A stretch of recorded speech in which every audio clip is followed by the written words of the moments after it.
Hey guys, welcome to the first episode of the Garage Jam Talks. Um, it's been, I guess, 5 years since Garage Jam actually stopped after Big Picture, and due to a lot of personal reasons and due to a lot of other consequences, I was not able to restart Garage Jam again. But I guess it's high time I did something like this. So, this is basically a podcast where we would have a lot of artists, a lot of event curators, people who are related to the music scene from the old days and from the new generation come in here and talk about their experiences, what they've faced, and what's going on right now, share their experiences because truth be told, I actually haven't been going out a lot, and watching a lot of gigs and, performing for that matter. One Fadeaway has been idle for a while. And yeah, this kind of gives me also a bit of insights as to what's going on currently. And with that being said, we would be beginning our first episode.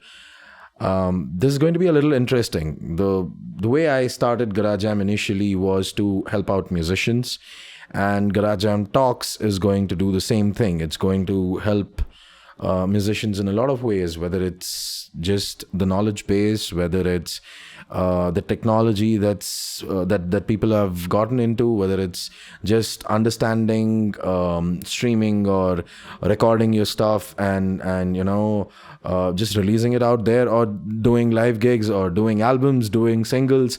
What is it that people are doing right now? What's trending? Let's try and understand all of that stuff and a lot more. And let's kick in. Let's get into our episode today.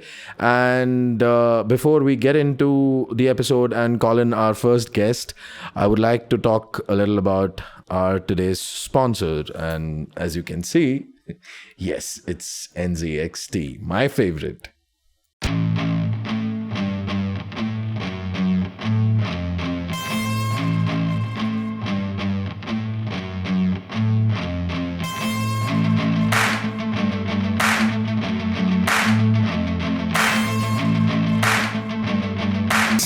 A well-known name in the PC world today, or rather should I say gaming world. They love building PCs and the people who build them. That's why they develop and continuously evolve all of their products of the highest quality to make creating extraordinary PCs achievable and fun for all gamers. Whether you're buying a set of fans, a cooler, a power supply, a case, the list just keeps going on. Go check out their product list today and be a part of the NZXT family. Alright, so here we are today with our first guest. Hi Divyanth, how are you? Hi Arwen, I'm good. How are you? It's been a while, I'm good too, man. I mean, I guess it's been 10 years? 10 years, yes. So, fun fact, Divyanth was the band's second guitarist, One Fadeaway's second lead guitarist.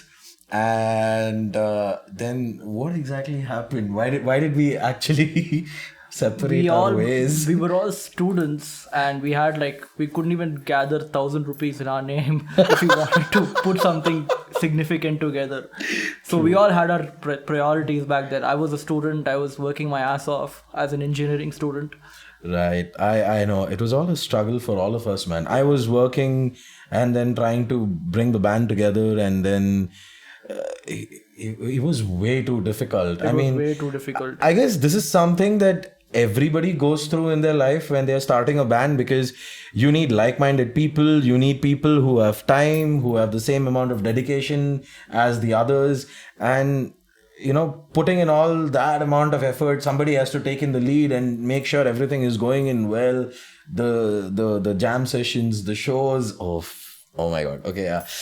But I guess it's been a long time, and there's a lot of catching up that we need to do, and also we have a lot of things that we need to discuss and tell the world today. I think that's what we are here for, right? Yeah, absolutely. I mean, what have you been doing in the last 10 years? If you could just sum it up in a couple of lines.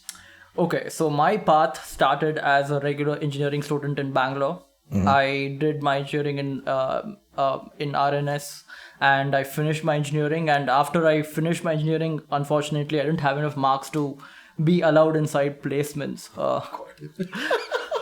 In favor pro, all my friends got jobs, and I couldn't get any jobs. Isn't that the same story for everybody? Yeah, but luckily I had I was already set on becoming a game developer, so I wanted to do some higher studies as well. Right. Which is why I had an option of applying for foreign universities, and fortunately I got into one which offered me a course in game development.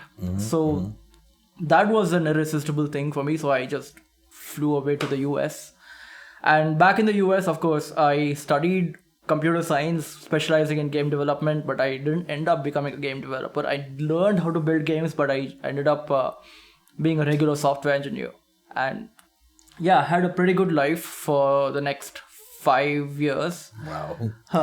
Yeah, it was a really relaxed life. I made a lot of money as a techie, and I learned a lot in building software and. So isn't that the same story for everybody? Any engineering student, you go through placement or no, once you're in, you make money. I mean, that's the same thing for almost all engineers. No offense to any engineers out there, but then all of you guys, engineers, you just make a lot of money. There's just a lot of money waiting for you guys because you spend a lot of money studying what you study. And it's not a wrong thing to expect what you get, but then I guess now the market has increased. I mean, the amount of money that's being poured into the IT industry as such is huge, but that's not what fancies me. It's the other thing that we had discussed what fancies me a lot, because see, you study, you earn, you get a job, you earn with what you have studied, right? That becomes your primary source of income, if you have to talk about it that way.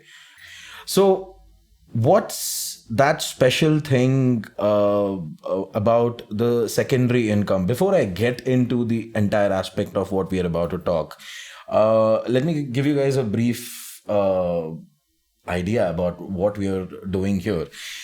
See, we are all musicians, and musicians earn peanuts. I'm sure everybody who's watching this video is going to agree. You do not really make a lot of money. Yeah, I mean, As a musician. opportunities are so few and far between that, and unless you're really, really talented, Unless you're really, really talented and hired by big labels, it's very difficult to make money. And I know there are a lot of other bands that I would probably mention, like Bloodywood has been doing really great. The drummer is a good friend of mine, and I'm so proud seeing those guys, what they are doing, because they're representing India currently in a very, very massive way. And kudos to you guys, but not everybody is as lucky as you guys are. and talented. And yeah, I mean, see, talent, everybody has it, but it's also a matter of luck when it comes to money, especially.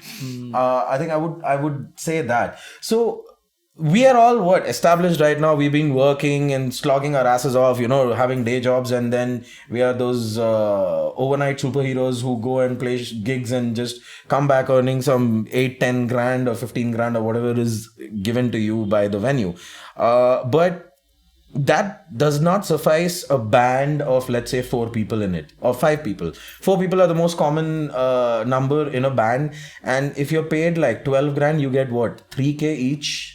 Yeah. I mean, half of it goes off in traveling, and if you're hiring equipment, and that's pretty much the ball game, which basically you're breaking even. That's it. Pretty much. You making 1,000 rupees profit if you go to eat a pizza, and you're done. Yeah, pizza, that brings back memories, man. We used to eat so much after, even though we didn't really make money. Dude, we never made money when we were eating all that. I remember Yelchinhalli Domino's Pizza. Every time we used to have a gig, shitty or not. Like I'm not kidding. We were just beginning and we were not that great. But even if we used to have shitty gigs, we used to fucking just go to Domino's Pizza, just the two of us, go hog our asses off. Like I remember the last thing we ate was 2 family pizzas and 1 medium-sized pizza.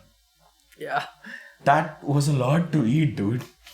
But back in the day, I was young, you were young. And there was this time where we finished an entire bucket. Just That was you. I was Yeah. never eating chicken at that given point in time. yeah, I ate an entire bucket. You never even left the bones, dude. Yeah. But okay, we're getting off topic right now. yeah. But yeah, my point is, how does how does an artist, an individual artist or a band make money? Like, what do you think is a nice and passive side of making money, or a passive income? How do you earn passive income? Okay, now that's a very, very broad question. And this is something, and this is a question I wish I had the answer to right off the bat, but there's no straight path to it. Of course, it doesn't. Of course, it's not. It doesn't. But okay, so what I'm trying to talk over here is going directly into the point is cryptocurrency. Thing that has been trending since 2013, if I remember well, when one guy told me you should invest in Bitcoin. And he's like, just put 500 rupees. And I'm like, I don't know jack shit about this Bitcoin nonsense.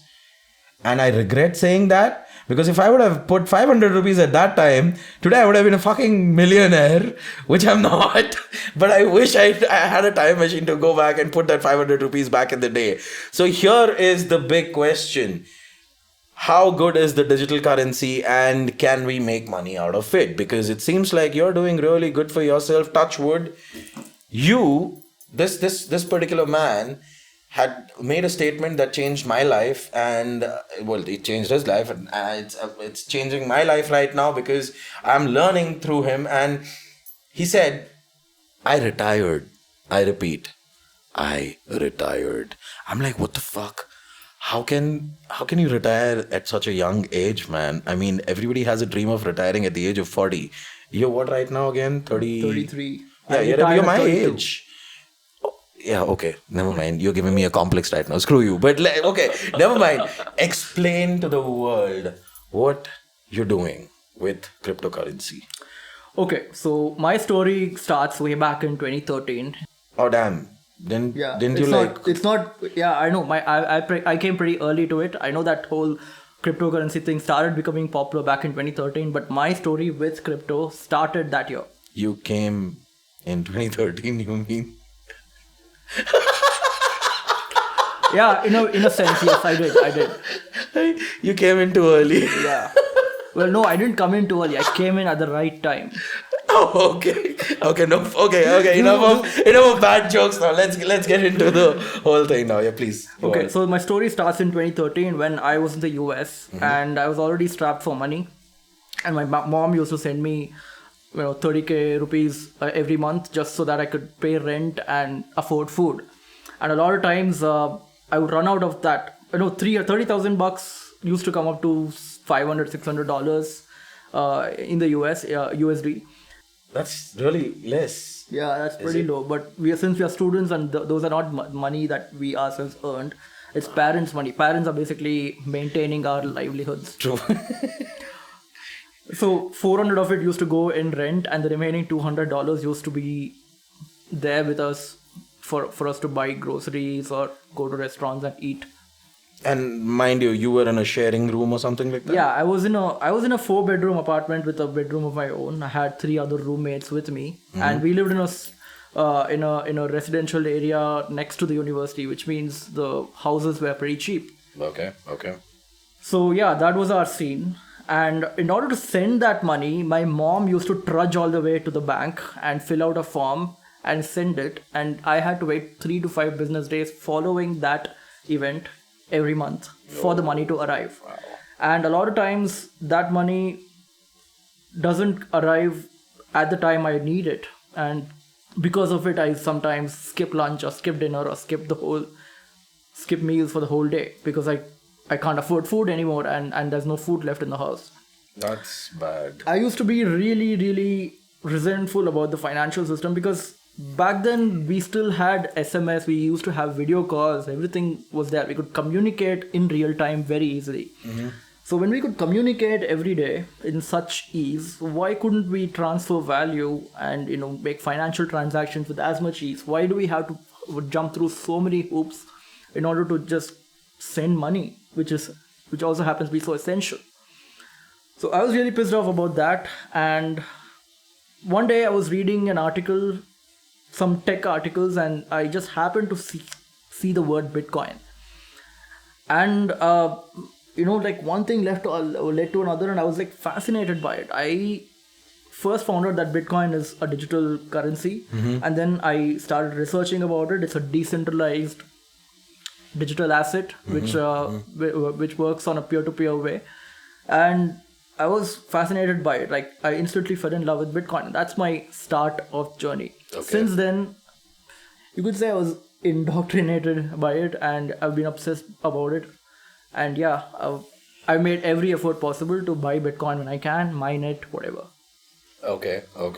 So that's where your so-called Bitcoin or the cryptocurrency frenzy of mine started. Yes. Started. Okay. So,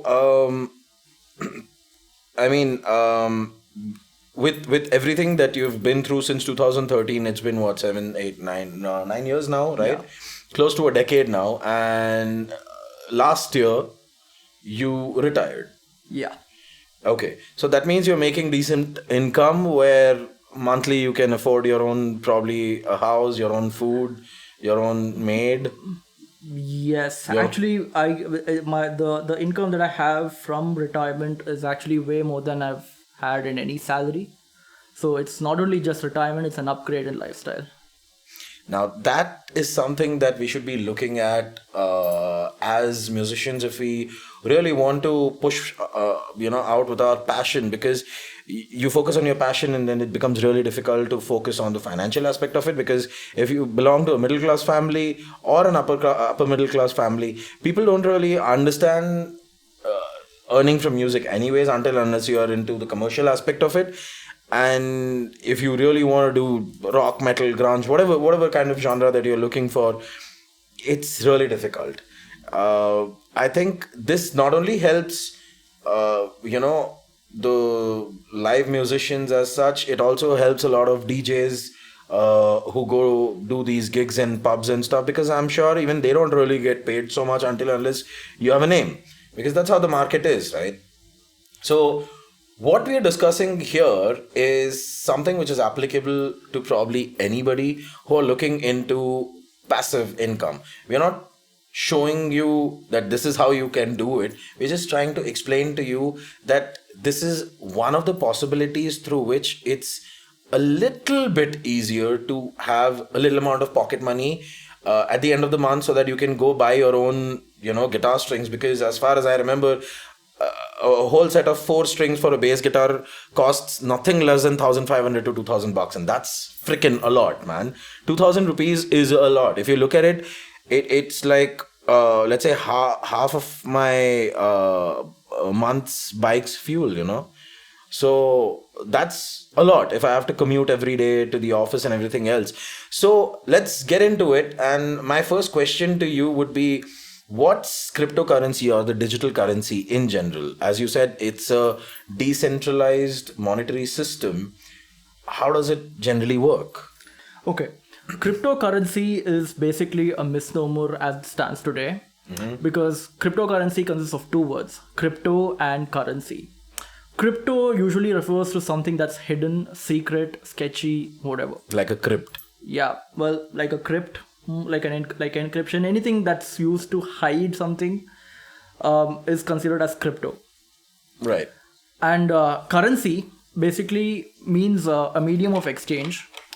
And the definition of currency has been changing over the years according to different economic theories that have been emerging for the last 100 years.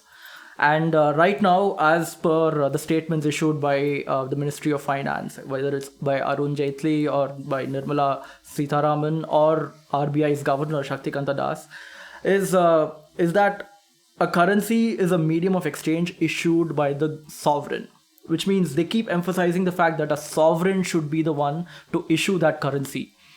But isn't that only to gain control over the monetary system? So the way I see it, from the way you can see these government agencies and politicians asserting their control over the economy and over the medium of exchange, you can say that currency is basically a unit of value as seen by the government, which means any transaction that you make, any exchange that you make, even if we both exchange favors, the value of those favors is measured in currency, which is INR, since we live in India. And since it's measured in INR, it makes it easy for the sovereign, the government, to tax it. Oh, okay. So that's why that's why currency has such a specific definition. Whereas what we refer to as cryptocurrency, right? I think a better term for that would be digital assets. Because digital assets, digital because they exist only in the digital realm, and assets because they exist. Their existence is tangible. Okay, they can't be. They're not merely a single entry on a ledger that can be erased anytime. It's not an entry on a database or anything like that. It's on a decentralized database that is spread across the whole world, and any changes made to that database has to be corroborated by all the nodes and computers that are holding that ledger in place.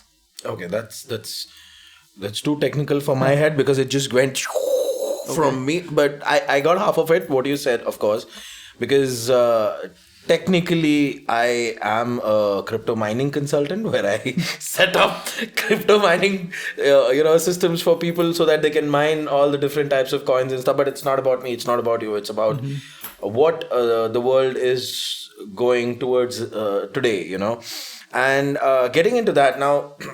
What are the type of cryptocurrencies that we can talk about? Okay, let's not call it cryptocurrency, let's call it digital currency, digital assets.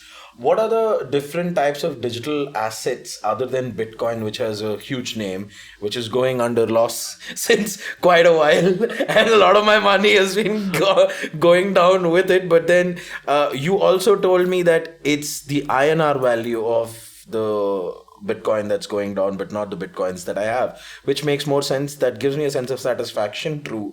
But yeah, it's still money that's gone inside it. But yes, getting it back to the question, what are the different types of crypto digital assets that we can think about? Okay, as of 2022, I think the right way to classify digital assets is fungible tokens, which is FTs, which is what we all know so far: Bitcoin, Ethereum, all that, and non-fungible tokens, NFTs. Yeah, NFT is the new face on the earth, which recently started. I see these emojis having face value more than Shah Rukh Khan probably. No offense to Shah Rukh Khan, but then it's literally like that. I see that kid who sang with Badshah. I forgot the same. That Jaane Meri Jaane Man or whatever, that Bachpan Ka Pyar kid. There's a meme that was created on his picture, and that's worth God knows how many thousands of dollars. What the hell? How's NFT even working right now? Okay, since digital assets... Okay, I'm going to get a little technical. I hope you don't mind, because I don't know how we can not be technical with the That's okay. I think so we have time. Okay, I'll try to put it in a simple way. Since they are assets which exist in a tangible fashion, like its existence can be corroborated in a very transparent way. Since they exist in a tangible manner, that's where the value comes from. Okay. That means anytime you create an NFT, the metadata that comes with it, like meaning who minted it, when it was minted, where it was minted, all that metadata is going to be there, and it's going to be immutable. It can't be changed. It can't be edited. Okay. It's always going to be there. That's the reason why NFTs are so valuable. It's possible to attach value to them, and that's why it's valuable.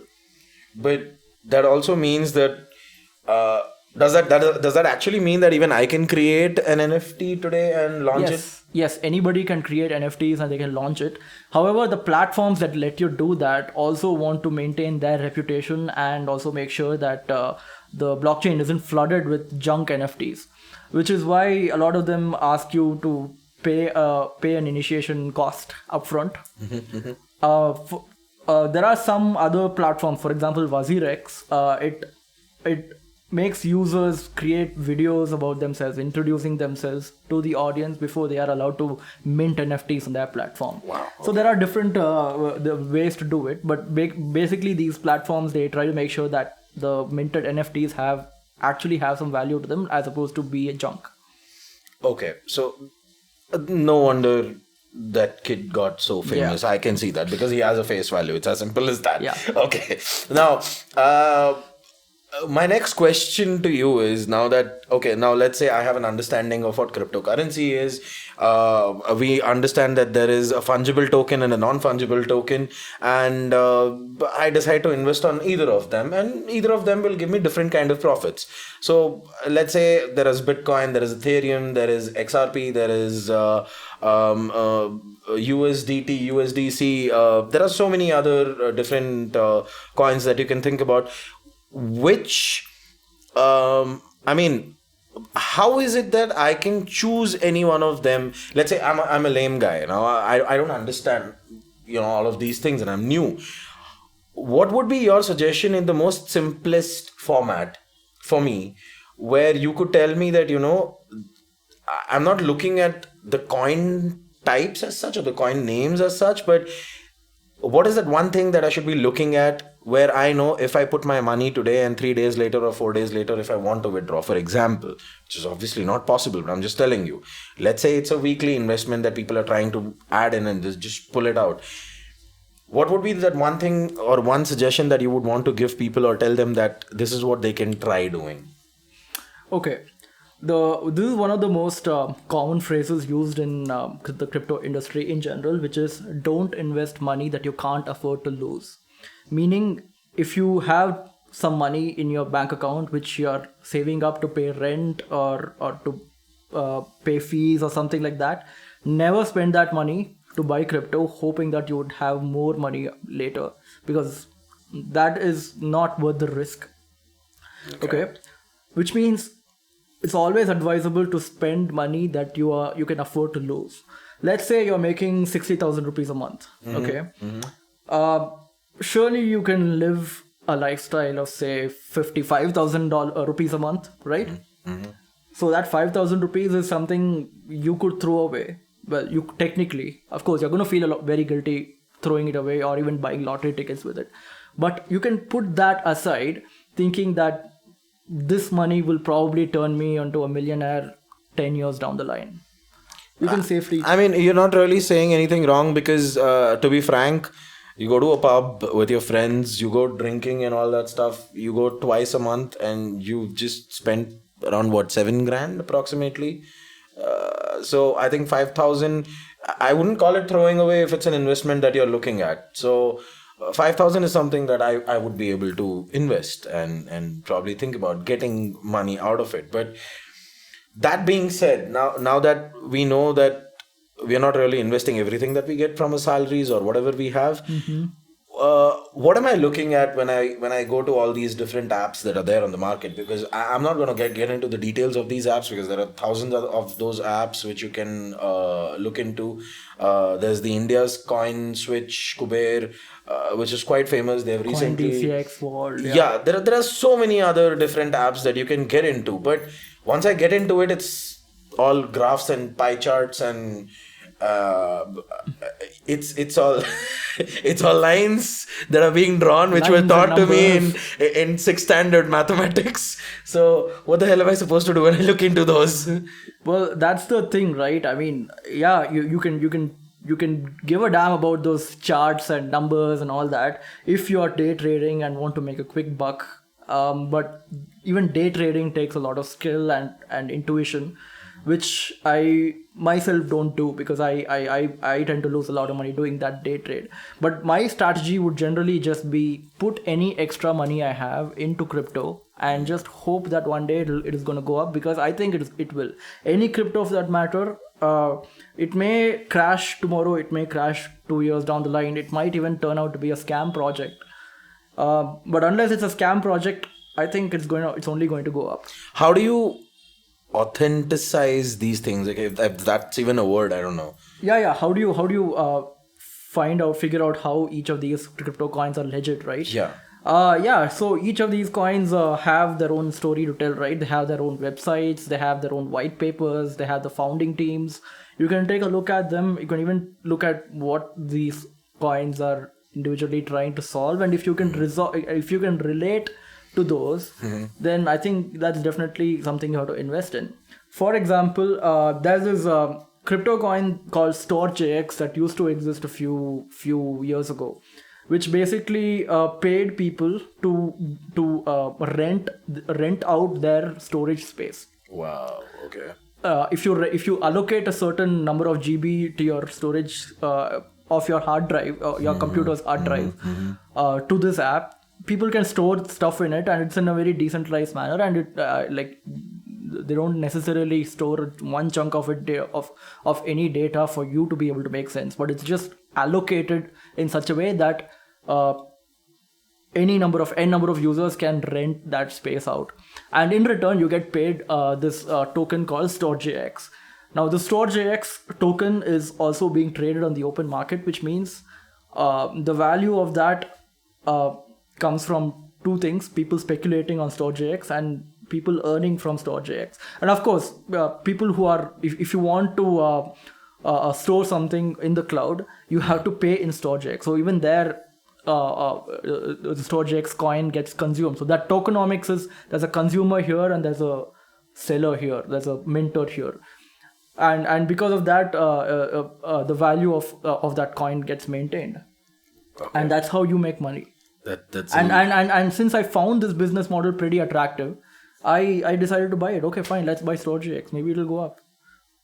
That's one of the ways I invested in a crypto, random crypto that I saw on the exchange. So, would you say there are any tokens which are actually safe? All tokens are safe since they are on the blockchain. But if you this is going to make me go technical again. There's a parameter called centralization, right? Yeah. If a coin is highly centralized, which means only a handful of nodes are running the blockchain for that coin, then there is a danger that if those nodes are shut down, then those coin ceases to exist.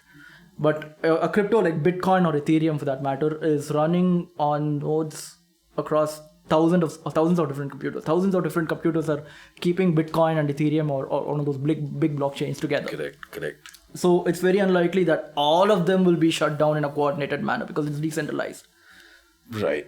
That way they're safe. That's exactly why people get into mining, for that matter. Yeah. Because when you're mining, you're basically creating that digital currency right out there, over there, with the blockchain that the software is providing for you. Because that is exactly how... And there are so many different miners out there with all that hashing power, and all of them are independent of each other. Correct. Exactly. And all they are doing is they're just mining it and selling it out in the market, in the open market, and people are just trading over that. So it makes more sense. That's why my business runs a little safely, because all I have to do is just sell the product. But then all the best to the people who are actually buying it. If they don't know what they're doing, then yeah, it's going to be difficult. Because most of the software that you see, like NiceHash and all, they're pretty easy to use. But then NiceHash has a trick where, I won't call it a trick, but then you basically mine Ethereum with NiceHash, but the currency value that it gives you is in Bitcoin. In the wallet, in the NiceHash wallet, that what it gives you is in BTC. How does that work? I personally don't know about NiceHash because I don't work for them. But of course not. But the most likely way that works is somewhere down the line, the Ethereum is exchanged for Bitcoin and given to you. And at the same value? Yeah, and that exchange is happening inside a crypto exchange like Binance or Coinbase, for that matter, where you can swap different cryptocurrencies. Is there any charge for swapping?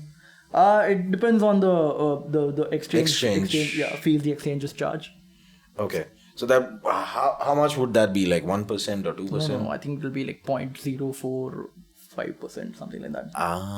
Okay, we're going way too technical now. Yeah. Coming out of the technical aspect of it. Okay.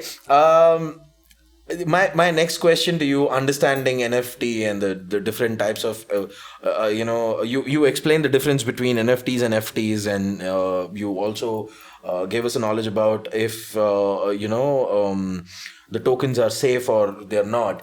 Is there an age limitation to anybody who's trying to, invest in this? Because remember when we started, you guys were still just 18, 19. So legally you are allowed to have a bank account, of course. Now the age, I guess now you can have a bank account if you're... No, I think you still need to be 18 to have a bank account and be able to sign contracts. But then I think there is a parent-child... Yeah, that can be done, but again, so can you invest into any of these tokens if you are 18 or whatever? Okay, so this is where the ownership of crypto comes in. Okay, anybody can create an unhosted wallet regardless of paperwork, which means regardless of age, gender, whatever. So no matter which corner of the world you're in, as long as that corner of the world has access to the internet, you can create an unhosted wallet just like that in an instant without any paperwork, and you can put crypto in it. I'm so sorry, I'm cutting you in between, but what do you mean unhosted? Unhosted meaning you just go to the blockchain's website, a blockchain explorer, and most likely it has an option where you can create a wallet instantly. Okay, it's just as easy as creating and once you create a wallet, yes, it's as easy as creating an account. Gmail account, I mean. Yeah, it's even simpler than Gmail account. In Gmail account, you have to enter your age and all that. You don't have to do that here. You don't really have to do that. Yeah, it makes total sense. But yeah. Wow. Okay. So no age limitation. We have multiple tokens that we can invest into. Only thing is that you need to understand the different market risk and do not invest without talking to your parents about this. Give them if you're under 18. Yeah, I mean, even if you are 21, I mean, it's really difficult that parents will trust you if you're trying to invest into all of these things. If your parents understand... If you have your own money and if you're a major, then I don't think that's anybody's business where you invest in. We are living in the Indian society, so I think we need to think about that. I'm not saying that the Indian society is not growing into a lot of individuality and independence and all that stuff for the children, but yeah, please, if you are 16 to 18 and watching this video, please understand that we are just trying to tell you that there are different ways in which you can invest and make money. This is not a permanent solution. This has its own risk factors because you need money to be able to earn money. Please understand that. Yeah. It's like you need money to get into a bus, go to Kormangla or Indranagar and go into an office and work, or go to your college also for that matter, put fuel into your bike. You need money for that as well. So it's the same thing here. It's just that you're not really working anywhere. You're just sitting on your mobile or your laptop and just or your dad's laptop or your sister's laptop or whatever it is, and just doing your stuff into and speculating on crypto. Correct. So please understand there are risks involved. We are not promoting anything over here. We are only trying to help you to have a small side hustle where you can make money out of it, and just do your own shit with whatever you want till you can stand on your own feet, till your band has grown big, till you as an individual artist are making really good money being an independent musician. So do not take this video as a guide to earn money. It's not that. It is just a way to help you out in places where you're stuck, because we were stuck at that time, and I wish I knew this at that given point in time, or actually it was not really there then so much. Actually, Bitcoin came out back in 2009 and we didn't even know about it. It was just all rumors and memes and all these real why this Kolavaridi kind of a video which just went viral, or Oppa Gangnam Style, and I'm just sitting in the institute and my student comes, sir, have you watched this video? I'm like, what? And I'm just getting entertained with that shit. Who the fuck? Who gives a fuck about something called as Bitcoin, dude? I didn't know a jack about it at that time. All I knew was just go teach animation, come back in the evening, sit with the band, and rock on, baby. And and if the band members are doing really bad with their studies, there's a huge break that is going on.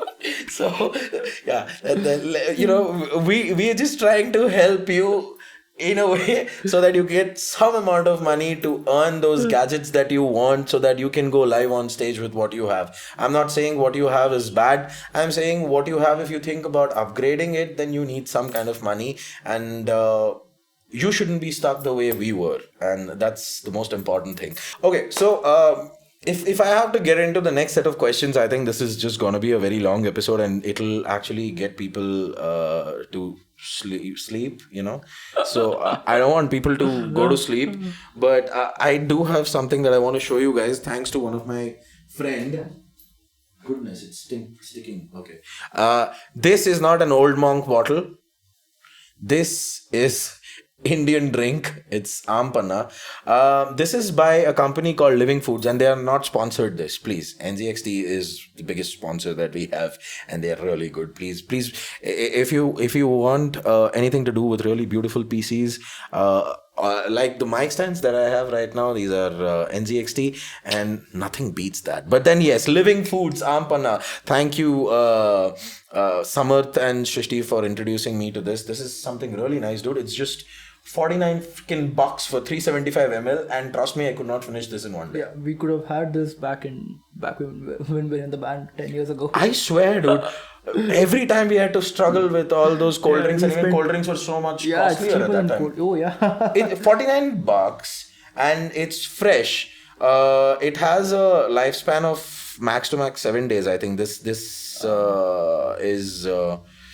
one is 7 days. There are a couple of other ones which are like 12 hours shelf life and stuff like that, because they're made fresh.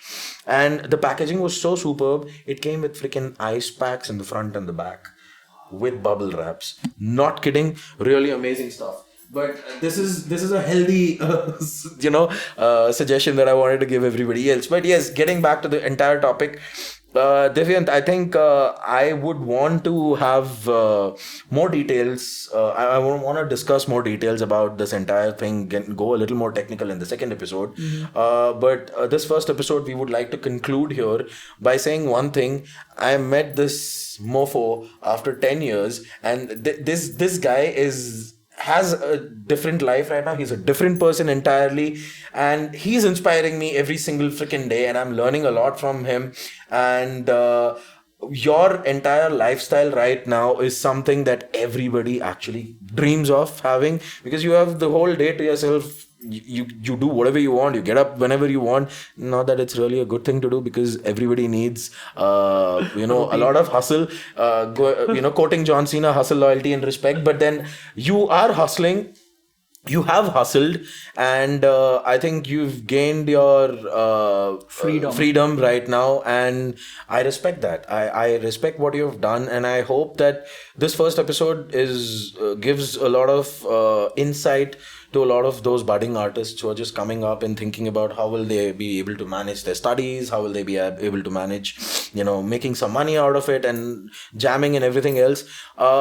Think about it. Think about how you guys want to invest your time and effort and your money, or your parents' money, or your own pocket money, which was given by your parents, of course.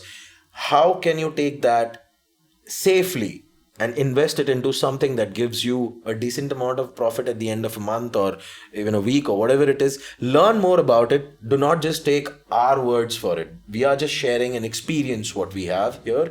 But this is a positive experience. There are a lot of negative experiences also. I'm sure Divyanth has lost a lot of money trying to work into this, because it's all on market risk, right?